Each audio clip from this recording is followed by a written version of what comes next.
Bonne fête des droits de la femme à toutes les femmes du Bénin et du monde entier. Mesdames, Messieurs, bonjour et bienvenue dans cette édition.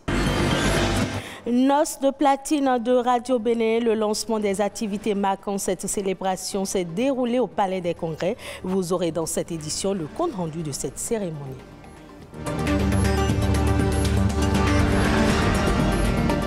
Ce 8 mars, c'est une journée dédiée aux droits de la femme. À l'occasion, nous irons à la découverte de deux femmes, des patronnes d'entreprises qui exercent à merveille des métiers dits masculins.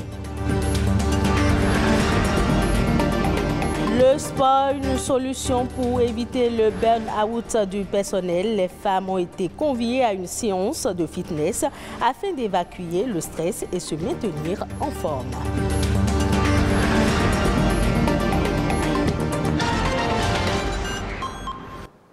Bienvenue dans ce journal. 7 mars 1953, 7 mars 2023, sont 10 ans déjà que Radio Bénin est au service du développement. Au départ, Radio Cotonou, ensuite Radio Dahomey, puis Radio Bénin actuellement. La radio du service public a traversé des générations sans prendre de rides. Aujourd'hui, de nombreux défis s'imposent avec l'avènement de la télévision numérique terrestre. Ano Adadja nous fait ici le compte rendu du lancement des festivités marquant les noces de platine de Radio Bénin. Une prestation d'artistes locaux qui confirme le démarrage effectif des activités prévues pour la commémoration des 70 ans de Radio Bénin. Une radio qui, depuis sa création, a tout le temps fait l'effort de rester fidèle à sa mission d'information, d'éducation, de sensibilisation et de partage des cultures. Nous célébrons donc aujourd'hui les noces de platine de ce mariage. Notre alliance avec nos auditeurs est donc une vraie histoire d'amour qui résiste au temps. Radio Bénin célèbre, comme je le disais, aujourd'hui 70 ans de présence continue dans la vie des populations béninoises. 70 ans de contribution à la construction du Bénin à travers les différents régimes politiques successifs. 70 ans de préservation de la paix et de la cohésion sociale. Radio Bénin a donc une alliance de fidélité et de promotion de la paix avec ses auditeurs. Aujourd'hui, elle se trouve à l'ère des mutations. Comme vous le savez, avec le digital audio broadcasting et la radio numérique terrestre, nous allons bientôt tutoyer la haute technologie en la matière. C'est ce qui explique les réformes que le gouvernement du Bénin a entreprises depuis quelques années et qui vont impacter le secteur de la radio.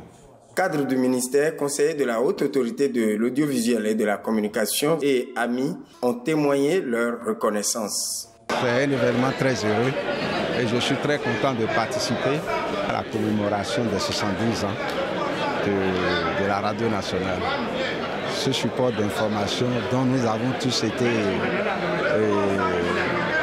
imbibés et qui nous a édifiés, qui nous a formés et qui a participé à faire de nous des citoyens éclairés que nous sommes aujourd'hui. La radio nationale est restée elle-même.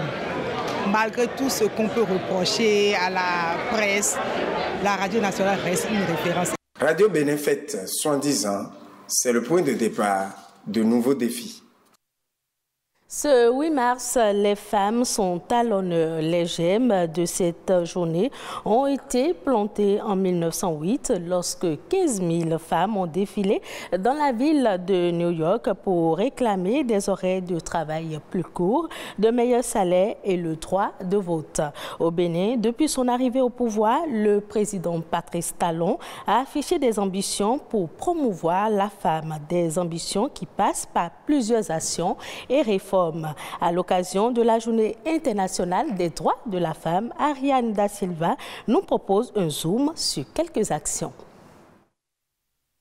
La protection et la promotion de la femme. Le président Patrice Talon en fait une priorité. Depuis son arrivée au pouvoir en 2016, plusieurs actions et réformes ont été menées dans la lutte pour l'égalité entre les sexes.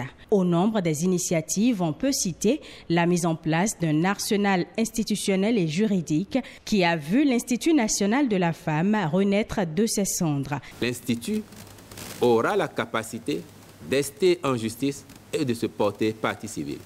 Et c'est pour ça aussi que dans ses attributions, l'Institut aura un rôle de plaidoyer. Plaidoyer en direction de certaines couches pour que certaines pratiques socio-culturelles qui arrièrent la femme, qui compromettent son épanouissement, son développement, soient reléguées au dernier plan. Le dispositif législatif de protection des femmes au Bénin a été renforcé par la modification de plusieurs lois. On peut entre autres citer la loi portant dispositions spéciales de répression des infractions commises à raison du sexe des personnes et de protection de la femme en République du Bénin. Une chambre spéciale créée au sein de la Cour de répression des infractions économiques et du terrorisme a la tâche de juger de ces infractions. L'arsenal juridique du Bénin en matière de protection des femmes accorde aussi le droit à une mère de transmettre son nom à son enfant. C'est à travers la loi 2021-13 du 20 décembre 2021 qui modifie et complète la loi portant Code des personnes et de la famille. L'autre réforme majeure, c'est celle relative à la représentativité des femmes au Parlement. La loi a prévu qu'à l'occasion des législatives de 2023, il doit y avoir dans chaque circonscription électorale au moins une femme candidate, ce qui va permettre d'avoir au moins 24 femmes élues. Au terme des législatives du 8 janvier dernier, 28 femmes béninoises ont pu tirer leur épingle du jeu. Autre acte politique fort, l'élection en 2021 de Mariam Tchabi-Talata au poste de vice-présidente de la République. À tout cela s'ajoutent des actions en faveur de l'autonomisation de la femme. C'est le cas du microcrédit à la FIA qui est né des réformes organisationnelles opérées au niveau du Fonds national de la microfinance par le gouvernement. Le but est de faciliter aux personnes vulnérables, exclues des systèmes classiques de financement, l'accès au crédit. Si je suis une dame dans un village, je veux emprunter 30 000 francs CFA pour faire un commerce de bouillie, mais qui va me prêter ces 30 000? Je ne suis pas bancarisée, je ne peux pas aller à la banque. C'est ça que nous allons appeler l'inclusion financière. La jeune fille n'est pas oubliée dans les initiatives sociales de promotion et de protection. Des filles scolarisées issues de familles en situation difficile vont recevoir désormais des transferts monétaires pour les aider à se maintenir dans le système éducatif. Plus de 9 milliards de francs CFA seront distribués à 30 000 filles. On reste dans le cadre de la célébration du 8 mars pour vous proposer un portrait croisé de deux femmes patronnes d'entreprise qui exercent des métiers dits masculins. Mettant de côté leur féminité et au mépris des contraintes, elles exercent et s'imposent aujourd'hui dans la menuiserie aluminium et la sérigraphie calligraphie, deux métiers pratiqués par deux dames qu'une équipe de la rédaction a rencontré. Un portrait signé Chalène Kendiro et présenté par Elvaïs Balogun. Bientôt 6 ans que Nadège exerce en tant que vitrière. Un métier qu'elle a choisi pour se démarquer des stéréotypes. J'ai choisi ce métier parce que je ne voulais pas faire la coiffure ni la couture. Et un jour, j'ai vu une fille. Elle est mécanicienne auto. Donc ça m'a plu et je suis allée dire ça à mon papa. Mais il a refusé. Un ami aussi m'a proposé que la menuiserie aluminium, les femmes aussi font ça. J'ai accepté. S'engager dans la menuiserie aluminium, métier autrefois destiné aux hommes, ne fut pas un choix aisé. Très tôt, son père s'y est opposé. Au début, il se dit comment une femme va être vitrière. Non, que lui n'a jamais vu ça. Et lui-même, il est allé demander dans les ateliers pour voir si vraiment des femmes font ça. Ils ont dit oui. Ce pas de franchi, le challenge pour Nadège fut de s'appliquer et d'exceller mieux ou autant que les hommes. Quand ils viennent ici, ils disent, et je sors, je dis c'est moi la patronne. Ça les étonne d'abord. Ils disent, ah, une femme c'est toi qui as ici, c'est toi qui as ici. J'ai dit oui. Il dit, ah là, chapeau. Ici, par contre, dans cet atelier de sérigraphie-calligraphie, Dame Zita, déscolarisée, a très tôt été orientée par ses parents. Mon papa, lui, m'avait choisi la peinture auto. Et c'est ma maman qui me disait que je te voyais souvent lire et écrire. Pourquoi pas ne pas te lancer dans la calligraphie? En apprentissage, elle a fait face aux critiques de ses anciens camarades de classe. Mais armée de courage, elle a tenu bon son objectif en tête. Mes camarades d'école me citaient un peu. Parce que quand ils me voyaient, j'étais un peu sale. Donc quand je les voyais, je fuyais un peu. Mais avec le temps, quand je me suis habituée, déjà à 1 an de formation, je n'étais plus comme le début. Pour ces femmes, mères de famille, évoluer dans leurs différents choix de carrière a été un parcours difficile, fait de critiques, de coups bas, parfois d'incompréhension avec leurs conjoints. Quand je prenais des gros marchés, j'allais travailler tardivement, on faisait des veilles et tout ça là. Ça l'a amené à avoir un peu de soucis. Mais après, nous deux, on s'était assis, on a parlé, on s'est compris. Et aujourd'hui, il me soutient fortement dans tout ce que je fais. Toi, vitrière, ma femme va être vitrière, toujours en contact avec les hommes. Ça le dérange, il n'est pas d'accord. Mais quand il a compris que c'est ça que j'ai fait, et j'ai aimé le travail, donc il m'a soutenu. Malgré les difficultés rencontrées de part et d'autre, ces deux dames ne comptent pas baisser les bras. Elles estiment qu'il n'y a plus vraiment de métier homme-femme et encore moins de débat à faire à ce propos.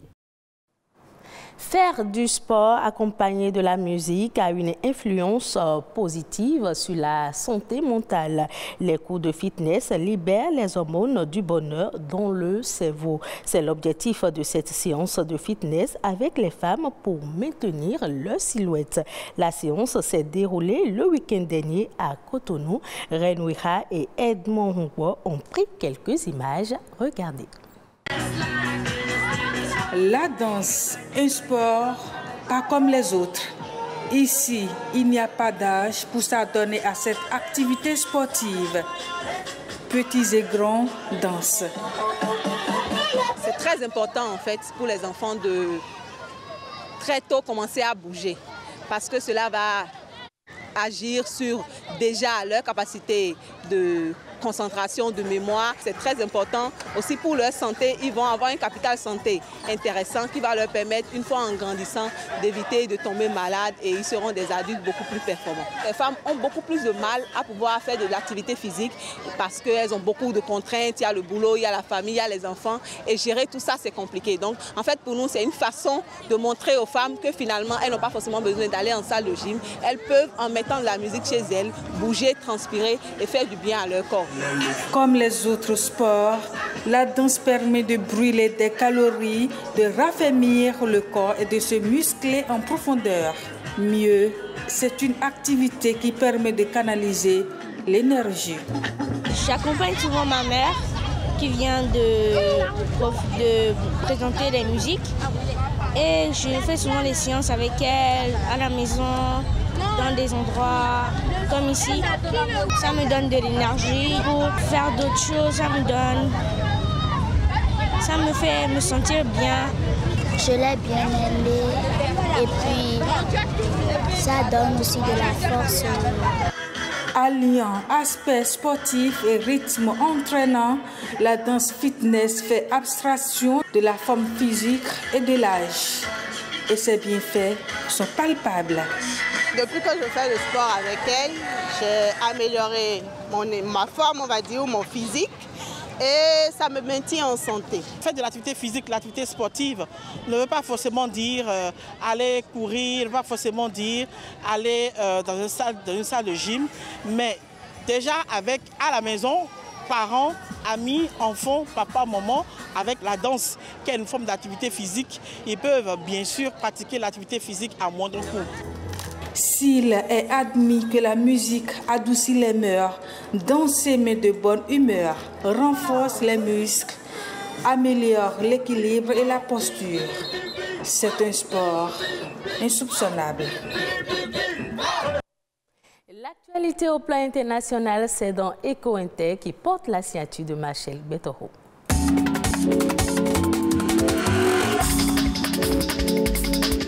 132,5 milliards de francs suisses, c'est la perte record enregistrée par la Banque centrale suisse, BNS, en 2022. En 2021, la BNS avait dégagé un bénéfice de 26,3 milliards de francs suisses et avait reversé un montant total de 6 milliards de francs suisses.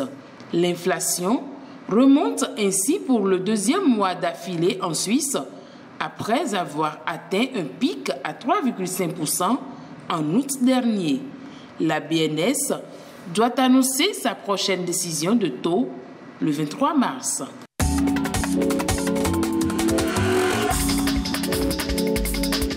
Une cinquantaine de pays en développement sont surendettés à cause de la hausse des taux.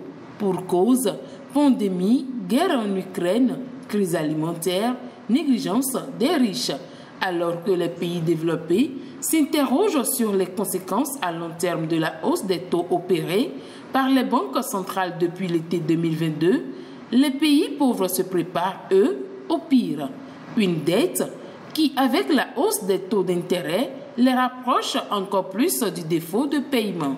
Selon le FMI, un nombre record de 349 millions de personnes dans 79 pays sont ainsi confrontées à une insécurité alimentaire très poussée.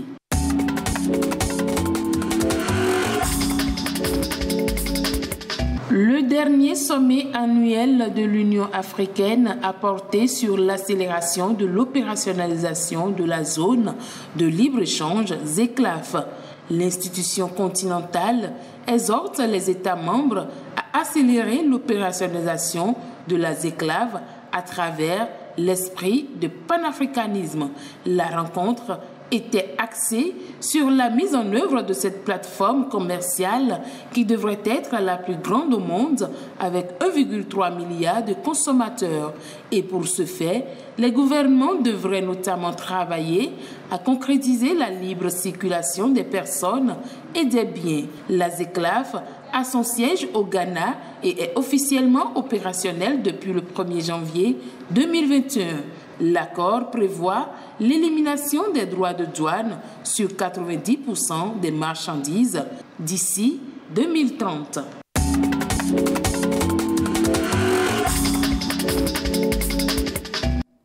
Ce sera tout pour cette édition. Merci de l'avoir suivi. Retrouvez ce journal sur le site de l'ORTB, www.ortb.pj.